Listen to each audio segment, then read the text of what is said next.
Hello family, this is Debolina and you're watching DC Diaries. I post content on pregnancy, motherhood, banking, living in Canada and financial planning. अगर आप मेरे channel में नए हो और आपने अभी तक सब्सक्राइब नहीं किया है, kindly subscribe to my channel, hit a like and leave a comment down in the video below so that I can make more such interesting content related to the topics that I just mentioned. So आज का topic start करने से पहले मैं ये बताना चाहूँगी कि कनाडा में रहना इज़ क्वाइट एक्सपेंसिव। यहाँ का लाइफस्टाइल, यहाँ की prices, real estate prices, grocery prices are very high. और अगर आप एक इंडिविजुअल हो जो हाई टैक्स ब्रैकेट में हो या फिर आप टैक्सेस सेव करना चाहते हो, then this video is for you. I am also making this video for immigrant families जो यहाँ पे इंडिया से आते हैं PR लेके और इनकम के साथ साथ वो चाहते हैं थोड़ा सा टैक्स प्लानिंग भी करे, थोड़ा टैक्स मिनिमाइजेशन स्ट्रैटेजीज़ उनके लिए बेहतर होगी, ये सोच के आज का वीडियो मैं बना रही हूँ। सो आइए let's get started.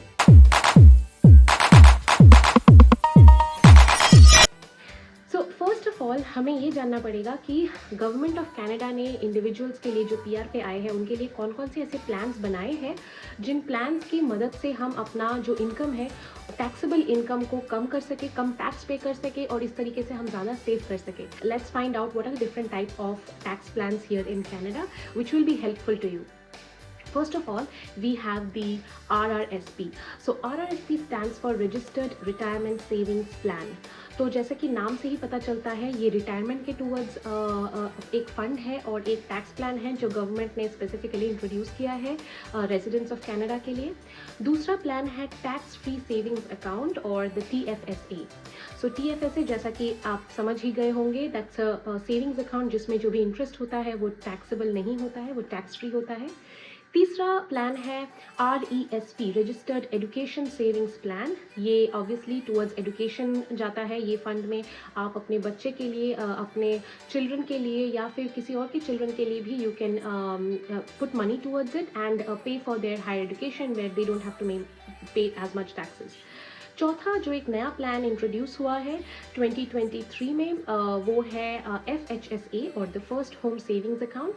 Obviously as the name suggest ये आपके पहले घर के टूवर्ड्स, यानी कि अगर आप एक न्यू होम ओनर हो और आपको घर खरीदना है तो आपके पहले घर के लिए ये अकाउंट है और इसके अंदर आप पैसे जमा कर सकते हो, कंट्रीब्यूट कर सकते हो और फिर जब आपको घर लेनी है तो आप इसमें से विदड्रॉ करके बिना किसी टैक्स पे किए, बिना कोई टैक्स पे किए आप इजीली घर के डाउन पेमेंट के टूवर्ड्स दे सकते हो। तो ये हो गया फर्स्ट होम सेविंग्स अकाउंट और FHSA। तो ये सारे प्लान्स हो गए जो गवर्नमेंट ने ऑफ कनाडा ने इंट्रोड्यूस किया है tax minimization and tax reduction के लिए। तो आइए इन सब प्लान्स को डिटेल में समझते हैं और जानते हैं कि ये प्लान्स हमारे लिए कैसे बेनिफिशियल होंगी कनाडा में। So as a banker, I meet a lot of people in Canada, immigrants as well as non-immigrants like Canadian citizens also, who do not have a very clear understanding of these tax plans and how these plans work in Canada. तो उसी चीज़ को मद्देनज़र रखते हुए मैंने ये video बनाया है ताकि मैं इन डेप्थ इन प्लान्स के बारे में, स्पेसिफिकली 4 प्लान्स के बारे में जाऊँ और ये एक्सप्लेन करूँ ताकि आपको समझ में आए कि how these plans will be helpful to you. First of all, as I mentioned, is the Registered Retirement Savings Plan or the RRSP.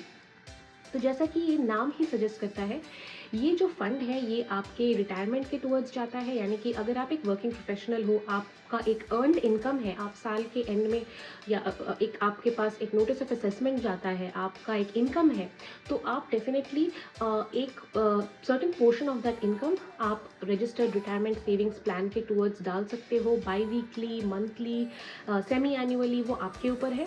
ये जो भी आप पैसा डाल रहे हो अपने RRSP में, सबसे पहला फीचर इसका ये है कि ये टैक्स डिडक्टेबल है। यानी कि अगर आपके फॉर एग्जांपल अगर आपका इनकम 100,000 है ईयर का और आप पूरे साल में 10,000 अपने RRSP में डाल रहे हो तो वो 10,000 आपके टैक्सेबल इनकम में से डिडक्ट हो जाएगा और अब आपका टैक्सेबल इनकम हो जाएगा 90,000।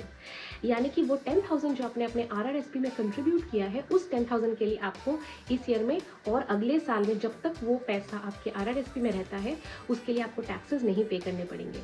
सो the first feature of the RRSP is that it is tax deductible, contributions are tax deductible. तो आपने जितने भी पैसे RRSP में डाले हैं उनके लिए आपको टैक्सेस नहीं पे करने पड़ेंगे।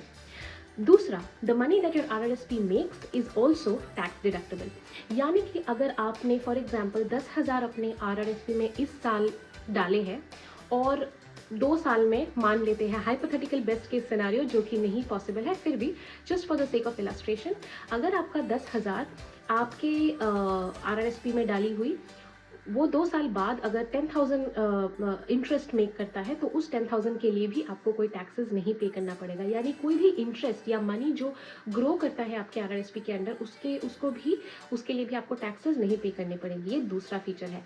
हाउएवर कीप इन माइंड कि वो इंटरेस्ट और वो पैसा RRSP के अंडर ही होना पड़ेगा। अगर आप उस पैसे को या फिर उस इंटरेस्ट को आप निकालने की कोशिश करते हो या निकाल लेते हो, तो उसी साल आपको उस इंटरेस्ट पे या जितना भी पैसा आप निकालते हो उसके ऊपर आपको एक टैक्स पे करना पड़ेगा।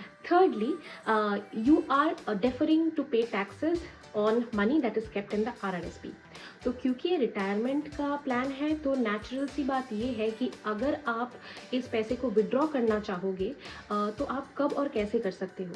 तो सबसे पहली बात, पैसा जो भी आप RRSP में डालते हो वो लॉक्ड है, और लॉक्ड होने का मतलब ये है कि आप इस पैसे को टच नहीं कर सकते, विड्रॉ नहीं कर सकते। अगर आप विड्रॉ करना चाहते हो तो उस पर आपको टैक्सेस लगेंगे। तो आप इस पैसे को कब यूज़ कर सकते हो? आपके जो रिटायरमेंट एज है यानी कि 65 के बाद आप इस पैसे को विड्रॉ कर सकते हो। और टिपिकली हम लोग जब उस एज पे कोई भी पहुंचता है 60-65 ईयर्स के बाद, इंडिविजुअल्स की जो है टैक्स ब्रैकेट वो कम हो जाती है, बहुत ही लो टैक्स ब्रैकेट में रह जाते हैं। इसीलिए द आइडिया इज़ कि आप उस पर कम टैक्सेस पे करो। तो ऑब्वियस सी बात यह है कि आपका जितना इनकम हाई होगा उतना ही हाई आपके टैक्सेस होंगे। और रिटायरमेंट के बाद अगर आपका इनकम बहुत ही लो हो जाता है तो उसके ऊपर अगेन आपको लिटिल टू नो टैक्स पे करना पड़ेगा। Again keep in mind that a thing to consider in this is, if at the time of your retirement your income or your retirement pension is exponentially increased, then this might not be the right product for you। क्योंकि बहुत सारे ऐसे IT companies के working professionals ऐसे होते हैं कि by the time they retire they go into a very high position, managerial position or a very top tier position, in which case उनका पेंशन भी above 100K हो सकता है।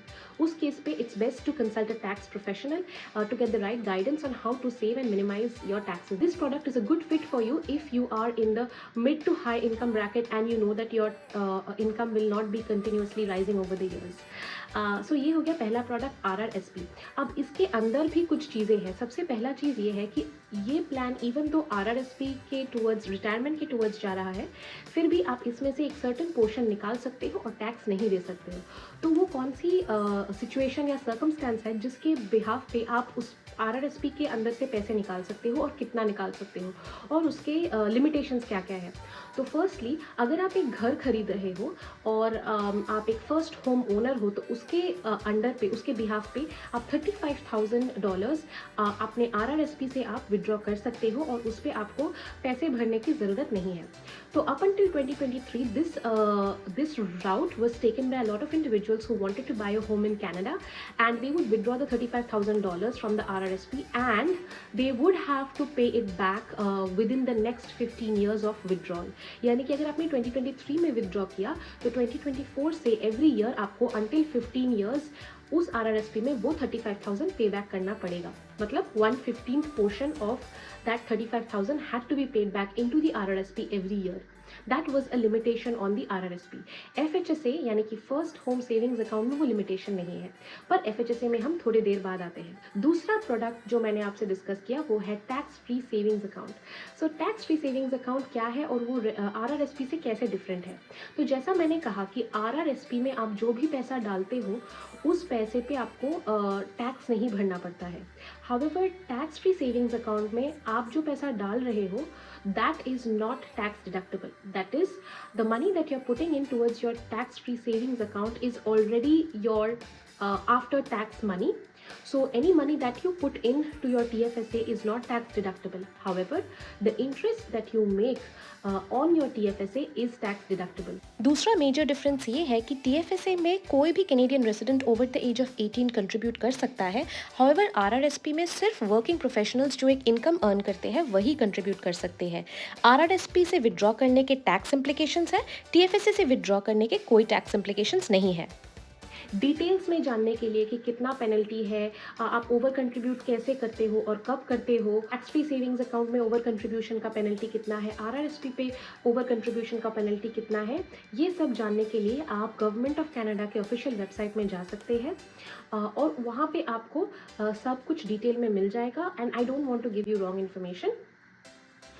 सो first of all we have to understand that tax free savings account में जो पैसा आप डालते हो वो टैक्स डिडक्टेबल नहीं है। ये कन्फ्यूजन बहुत लोगों में मैंने देखा है, जो ये समझते हैं कि अगर आपने 10,000 TFSA में डाल दिया है और अगर आपका इनकम 100,000 है तो अभी आपका टैक्सेबल इनकम हो गया 90,000। नहीं, ये सिर्फ RRSP के केस में होता है और FHSA यानी कि फर्स्ट होम सेविंग्स अकाउंट के केस में होता है। अब हम बात करते हैं तीसरा प्रोडक्ट के बारे में, जो कि है registered education savings plan. Registered education savings plan क्या होता है? So, a registered education savings plan is a savings plan offered to caregivers to help their children's education, and Government of Canada matches 20% of the contributions made by the subscribers or the caregivers up to a total of $500 per year and a lifetime total per beneficiary of up to $7,200 per child. You may contribute as a subscriber a total of $50,000 per beneficiary in the registered education savings plan. Apart from the Canada Education Savings Grant, beneficiaries may also be eligible for additional grants depending on the province that they reside in. For example, a beneficiary who resides in British Columbia may be offered and be eligible for an additional $1,200 in total. So that was all about the RESP. If you want to know it in detail, RESP के features, आप कैसे उसको withdraw कर सकते हैं, withdraw करने के बाद आप कौन सी यूनिवर्सिटीज़ में अप्लाई कर सकते हो, बहुत सारा डिटेल दिया हुआ है गवर्नमेंट ऑफ कनाडा वेबसाइट में, तो उस पर जाके चेकआउट करना ना भूलें। Typically it's a very good idea to open an RESP as soon as your child is born and gets their social insurance number. तो ये इंपॉर्टेंट है RESP ओपन करने के लिए। आपका सिन नंबर, यानी कि जो भी सब्सक्राइबर्स है, अगर आप एज अ मदर एक RESP ओपन कर रहे हो तो आपका सिन नंबर लगेगा, और आप अगर को ओपन करना चाहते हो, आप और बच्चे के फादर को भी अगर जॉइंट सब्सक्राइबर्स रहना है तो दोनों के सिन नंबर्स लगेंगे। एंड मोस्ट इंपॉर्टेंटली बेनिफिशियरी यानी आपके चाइल्ड का सिन नंबर भी, सोशल इंश्योरेंस नंबर भी लगेगा। And as I said, RESP can be open at any bank of Canada, so TD Canada trust, RBC, Scotia bank, CIBC, BMO, NBC, तो जितने भी banks हैं आप किसी भी बैंक में ओपन कर सकते हो। जितने भी बड़े बड़े फाइनेंशियल इंस्टीट्यूशंस हैं आप किसी में भी RESP ओपन कर सकते हैं। इसके भी दो वेराइटीज़ हैं, आप एक सिंगल RESP खोल सकते हो या आप एक फैमिली RESP भी खोल सकते हो। बैंक्स यूजुअली ये ऑप्शन आपको एज अ कस्टमर प्रोवाइड करती है। अगर आप एक फैमिली RESP कब खोलोगे? फैमिली RESP आप खोलोगे जब आपका एक बेबी अभी हुआ है और आप एस्पायर कर रहे हो कि आपको और एक बेबी फ्यूचर में आप प्लान कर रहे हो, तो इसमें मल्टीपल बेनिफिशरीज हो सकते हैं और आप एक फैमिली प्लान के साथ आप सारे बेबीज़ को एज अ बेनिफिशरी RESP में डाल सकते हो। अगर आपके 2-3 बेबीज़ हैं, उन सब के प्लान आप एक फैमिली प्लान में ओपन कर रहे हो RESP में, और आपका कोई एक बेबी फ्यूचर में जाके एजुकेशन नहीं परस्यू करता है, हायर एजुकेशन यूनिवर्सिटी नहीं अटेंड करता है, तो उसी प्लान के अंदर जो फंड्स है वो आप दूसरे बेनिफिशियरी में भी ट्रांसफ़र कर सकते हो। इसको भी डिटेल्स में जानने के लिए गवर्नमेंट ऑफ कनाडा वेबसाइट में जाना आपको आपके लिए बेटर होगा। फोर्थ प्लान जो रिसेंटली लॉन्च हुआ है वो है first home savings account. As the name suggest, ये प्लान जो है ये बेनिफिशियल है उन लोगों के लिए जो परमानेंट रेजिडेंसी लेके आते हैं और वो सोचते हैं कि उनको एक घर लेना है कनाडा में। आप प्लान कर रहे हो घर लेना, या आप सोच रहे हो कि इमीडिएटली घर ले, तो उसके लिए very good idea would be first home savings account. ये क्या है और इसमें आपको क्यों इन्वेस्ट करना है? तो हमने अभी रिसेंटली एक घर लिया है और हम घर के डाउन पेमेंट में हम जब पैसा डालने वाले थे उसके पहले हमने first home savings account open किया। तो एज एन इंडिविजुअल आप एक सेविंग्स होम अकाउंट ओपन कर सकते हो, और आप जिसके साथ घर ले रहे हो, अगर आप एक को बोरोवर के साथ घर ले रहे हो on a mortgage, then that person also can open their own first home savings account. So you both can have your individual FHSAs। और लास्ट ईयर का कंट्रीब्यूशन लिमिट था 8,000, 2024 का कंट्रीब्यूशन लिमिट अगेन 8,000 होगा। तो अगर आप इस साल 2024 में आप घर लेने का प्लान कर रहे हो तो आप इन टोटल 16 + 16,000, यानी कि आप अपना 8,000 लास्ट ईयर का प्लस अपना 8,000 इस साल का प्लस आपके पार्टनर का 2023 का कंट्रीब्यूशन और इस साल का 8,000 और 2024 का कंट्रीब्यूशन, आप टोटल 32,000 आप कंट्रीब्यूट कर सकते हो अपने FHSA में, और आप इसको निकाल भी सकते हो before closing in on your home. This is what we did. The reason we did it because आप जितना भी पैसा FHSA में डालते हो, फॉर एग्जाम्पल हमने 2023 में घर लिया था, तो हमने दोनों ने, मैंने और मेरे हस्बैंड ने 8,000 प्लस 8,000 अपने अपने FHSA अकाउंट्स में डाल दिया था। उससे ये हुआ था कि FHSA में 8,000 डालने के बाद आपका taxable income same as an RRSP कम हो जाता है। यानी कि अगर आपका 100,000 इनकम है और आप 8,000 आप ऑलरेडी डाल रहे हो अपने FHSA में, तो अब आपका टैक्सेबल इनकम 92,000 हो गया, 100,000 minus the 8,000 that you have contributed towards your FHSA। आपने अगर 2023 में कंट्रीब्यूट नहीं किया हुआ है FHSA में, then also you don't have to worry, आपका 8,000 अनयूज्ड कंट्रीब्यूशन लिमिट इस साल भी कैरी ओवर होगा, यानी कि अब आपका टोटल कंट्रीब्यूशन रूम हो गया 16,000। तो इसका बेनिफिट, पहली बात तो ये है कि आपको टैक्सेबल इनकम आपका कम गया, so from 100,000 now you have to pay the tax only for 92,000। And secondly, if buying a home is in the cards this year or next year, the moment you withdraw from the FHSA, you will get a tax receipt, so that is a qualifying withdrawal. You can withdraw the funds and you don't have to pay taxes on the money that you withdraw, as long as that money is used towards the down payment of the house, which is what we did in our case. हम lucky थे क्योंकि जैसे ही हमने decide किया कि हमें घर लेना है, उसी टाइम पे FHSA लॉन्च हुआ था, and by the time we were about to pay the down payment of the house, the FHSA product was launched and actively running and provided to all the customers in all the major leading banks. So हमने तुरंत ही first home savings account open किया, उसमें contribute किया हमने 8,000, तो 16,000 हमने contribute कर दिया, और फिर डाउन पेमेंट जब देने का टाइम आया घर को क्लोज करने के लिए, हमने तुरंत वो 16,000 अपने अपने FHSA अकाउंट से निकाला, और एक टैक्स रिसीट मिली हमें, और हमने वो पैसे से डाउन पेमेंट के टुवर्ड्स हमने वो पैसा लगा दिया। Keep in mind, first home savings account खोलने के लिए आपको अगेन सिन नंबर देने की ज़रूरत है एडवाइज़र को, और दूसरा, आपको first home savings account open करते टाइम तो आपको कोई भी डॉक्यूमेंटेशन प्रोवाइड नहीं करनी पड़ेगी कि आप कौन सा घर ले रहे हो, उस घर का परचेस एग्रीमेंट, वो सब की ज़रूरत नहीं है। लेकिन जब आप FHSA के अंदर कंट्रीब्यूट किया हुआ पैसा जब आप निकालने का कोशिश करोगे, यानी कि when you will want to withdraw it, most of the banks that you will withdraw it from will ask for documentation, in which case they will ask for your purchase and sale agreement, जो कि हमने provide किया था अपने financial adviser को जब हमें वो 8,000 विदड्रॉ करना था। और एक चीज़ जानना ज़रूरी है कि इसका total life time contribution limit है 40,000, यानी कि 40,000 आप अपने FHSA में कंट्रीब्यूट कर सकते हो, और जितना भी आप कंट्रीब्यूट करते हो, अगेन वो आपका टैक्सेबल इनकम रिड्यूस करता है। नंबर 2, आप अगर लास्ट ईयर आपने कोई कंट्रीब्यूशन नहीं की है तो वो इस साल कैरी ओवर होगी। हाउएवर, अगर आपने 2024 में भी कुछ कंट्रीब्यूशन नहीं किया है तो 2025 में आपको सिर्फ 2024 का अनयूज्ड रूम कैरी ओवर होगा, यानी कि अगर आपने 2023 में कोई कंट्रीब्यूशन नहीं की है तो वो 8,000 आप हाथ धो बैठोगे उस 8,000 से। So that was everything about all the 4 big tax saving plans that the government of Canada has offered to permanent residents and residents in Canada. A few key things to remember is that anybody can open a TFSA. Anybody who has a valid social insurance number and is a resident of Canada over the age of 18 or 19 in some provinces can open the TFSA. Number 2, to open the RRSP or the Registered Retirement Savings Plan, you need to have a valid social insurance number and you need to have earned income, यानी कि आप एक working professional आपको होना पड़ेगा RRSP में contribute करने के लिए। नंबर 3, आप अपने RRSP में कितना कंट्रीब्यूट कर सकते हो वो आपके ईयर एंड में जो आपको नोटिस ऑफ असेसमेंट मिलता है, उस नोटिस ऑफ असेसमेंट में आपको वो इन्फॉर्मेशन उस पेपर पे मिलेगी। At the back of the notice of assessment you can find out how much you can contribute to the RRSP, और you can also call the CRA to find out that information.